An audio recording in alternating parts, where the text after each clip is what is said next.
Snowden, S-N-O-W-D-E-N, Lieutenant General, U.S. Marine Corps, retired. The fundamental purpose is to honor those Americans and Japanese who gave their lives here in the horrendous battle in February 1945. The significance is that we are former enemies and now we're friends. And the transition from being enemies to being friends has taken time for some. But the widow of Lieutenant General Kurobayashi, who commanded the forces here when we landed, expressed it very succinctly for us in 1995, and she said, "Former enemies, now friends, and together we must not let this type of warfare happen again." Well, we haven't done very good about that. But the fact of life is, over these 70 years now, the U.S.-Japan relationship is the strongest bilateral relationship among free nations in the world today, bar none. And we are important to each other now. We're significant to the future for both of us. We're going to have to work together to help eradicate, if ever, international terrorism. So the relationship is built by events like this. When we, former enemies, now get together, we shake hands, have a hug, and know that together we're going to face the future and we're going to need to help each other, and the promise is we will. Well, when we landed, of course, they had had 73 days of bombing. They had had many days of heavy naval gunfire. None of this green vegetation was here at all. The vegetation, green was gone.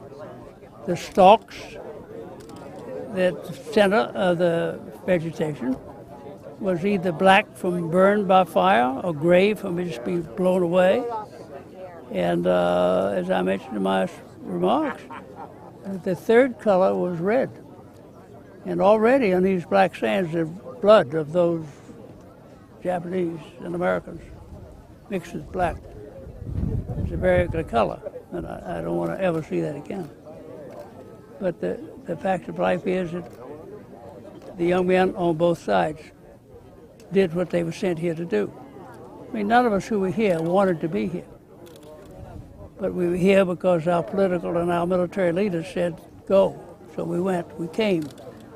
And once we were here, we did what we had to do, and we overwhelmingly captured this key piece of real estate, which was important to us to bring the war in the Pacific to an end.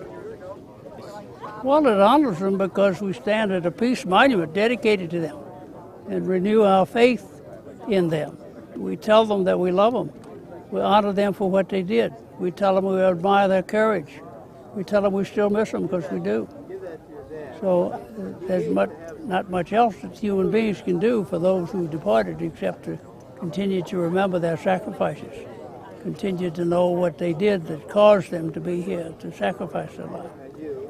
So we do as much as humans can do, I think, to make it very clear to those around the world that our relationship is joined together at the hip, because we honor those on both sides who lost their lives.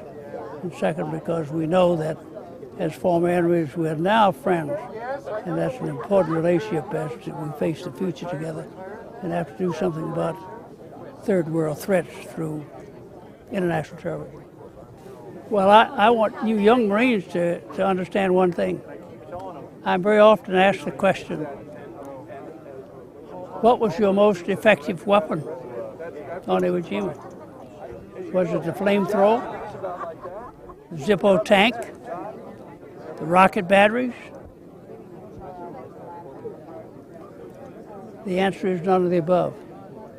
My most effective weapon on Iwo Jima as a company commander was that 18-year-old, average age 18, who had been trained the Marine Corps way in boot camp. He had been rebuilt into a Marine. He had learned the value of depending on his fellow Marines for teamwork to get the job done. He was loyal to his nation, filled with patriotism, dedicated to mission accomplishment, and had no thoughts in his mind that we would ever do anything except accomplish our mission. and win whatever the situation was. So I'm going to tell you, when wars are won, they're not won by bombing. They're not won by naval gunfire.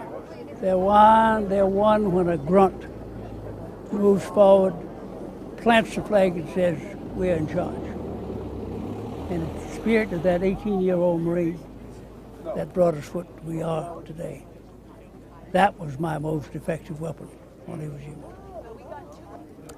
Well, I am Lawrence F. Snowden, S-N-O-W-D-E-N, Lieutenant General, United States Marine Corps, retired. I served in World War II in Korea and Vietnam, and I'm here today to join with my friends now in Japanese to honor those on the American side and on the Japanese side who sacrificed their lives here as we attempted to bring World War II to a close.